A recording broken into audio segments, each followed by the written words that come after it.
نحمده ونصلي على رسوله الكريم أما بعد. قال الله عز وجل في كلامه الحميد: أعوذ بالله من الشيطان الرجيم ولكل قوم هاد. صدق اللہ مولانا العظیم. حاضرین اور سامعین، میں آج ایک بہت ہی اہم موضوع لے کر آپ کے سامنے حاضر ہوا ہوں. وہ موضوع ہے ہندوستان میں انبیاء علیہم السلام کے مزارات اور ان کی قبریں. اس سے پہلے ایک ویڈیو میں ہم نے بتایا تھا کہ ایودھیا کے اندر بھی انبیاء علیہم السلام کی قبروں کے تعلق سے کہا گیا ہے. حضرت شیث اور حضرت ایوب علیہم السلام کی قبروں کے بارے میں کہا گیا ہے، اور وہاں احاطہ بھی ہے. حضرت شیث علیہ السلام کا مزار اس احاطے میں ہے، اور آج بھی وہ زیارت گاہ عام و خاص ہے. لیکن ایک بات ہے، کیا ہندوستان کے اندر انبیاء علیہم السلام کی بعثت ہوئی ہے، اور اس کا ثبوت قرآن و حدیث سے ہے کیا؟ اللہ پاک نے قرآن پاک میں ارشاد فرمایا: وَلِكُلِّ قَوْمٍ هَادٍ، کہ ہم نے ہر قوم کے لیے ایک ہادی بنا کر بھیجا ہے.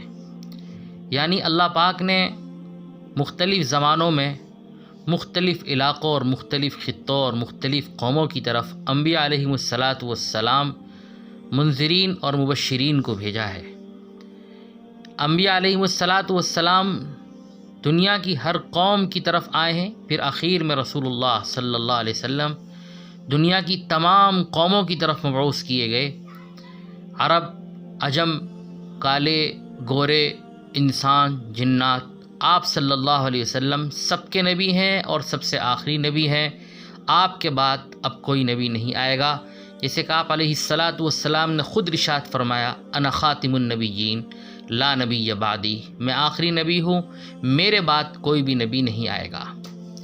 تو آپ آخری نبی ہیں. لیکن آپ سے پہلے بہت سے انبیاء آئے ہیں جن کی تعداد 1 لاکھ سے زیادہ بتائی جاتی ہے، اور اللہ پاک نے ارشاد فرمایا کہ دنیا کی ہر قوم میں ہم نے نبی بھیجا ہے.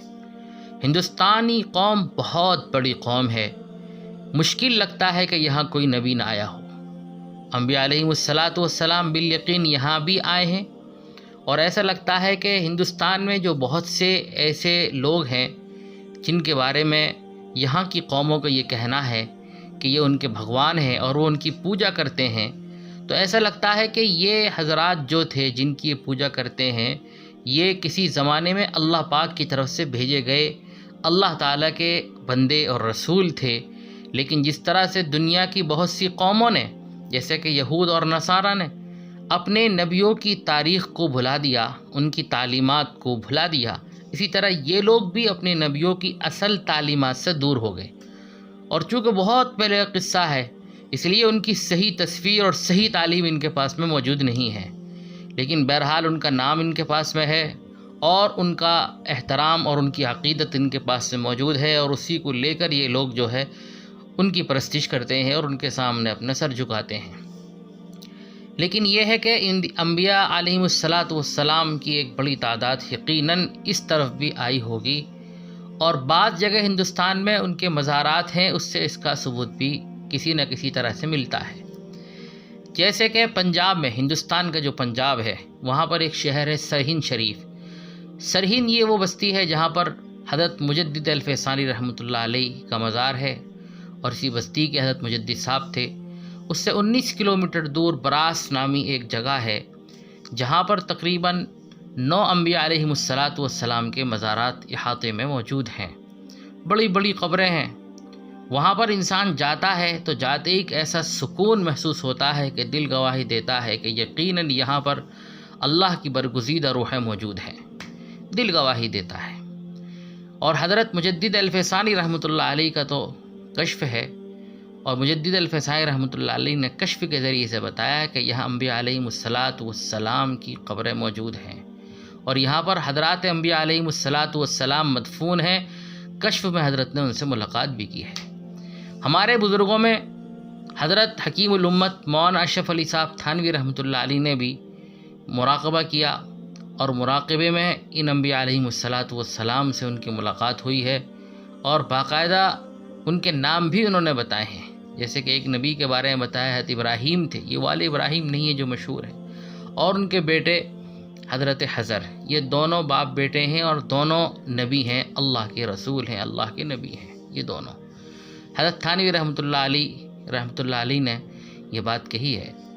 اور اس کے بعد میں ایودھیا کے بارے میں تو ایک ویڈیو میں بتا چکا ہوں کہ حضرت شیس علیہ السلام کی قبر کے بارے میں کہا جاتا ہے، اور بہت سے مورخین نے اس کو لکھا ہے، اور شیخ عبدالحق محدث دہلوی رحمۃ اللہ علیہ نے بھی اس کو بعض جگہ اپنی تحریر فرمایا ہے کہ وہاں پر انبیاء میں سے حضرت شیس علیہ السلام کا مزار ہے، اور وہاں کے لوگ بھی سینہ بسینہ یہ بات کہتے چلے آ رہے ہیں کہ حضرت شیس علیہ السلام کا مزار ہے، اور ایک مزار اور ہے وہاں پر حضرت ایوب علیہ السلام کی طرف اس کی نسبت کی جاتی ہے۔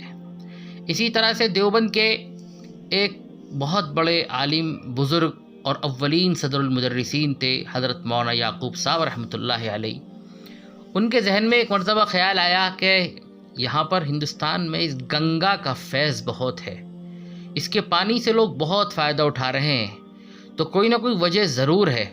روحانی اعتبار سے وجہ تلاش کرنے کی کوشش کی انہوں نے، اور اس کو تلاش کرنے کے لیے وہ پہاڑوں پر چلے گئے جہاں سے گنگا کے چشمے نکل رہے ہیں، پھوٹ رہے ہیں، گنگوتری اس جگہ کو کہا جاتا ہے۔ یہ تقریباً دیوبند سے 300-350 کلومیٹر دور اوپر یہ علاقہ پڑتا ہے، لیکن حضرت تھے بس مست قسم کے آدمی، اللہ والے درویش ٹائپ کے آدمی تھے، حضرت وہاں پر چلے گئے۔ اور وہاں پر جانے کے بعد پھر حضرت نے مراقبہ کیا، تو مراقبے میں کشف میں آپ کے سامنے بات آئی کہ یہاں پر جہاں سے وہ چشمے جاری ہیں دو نبیوں کی قبریں ہیں، اور انہی قبروں کا فیض ہے کہ پانی لگ لگ کر آ رہا ہے قبروں کے ذریعے سے، کہ اس کی برکتیں ہیں کہ اس گنگا کا اتنا فیض ہے۔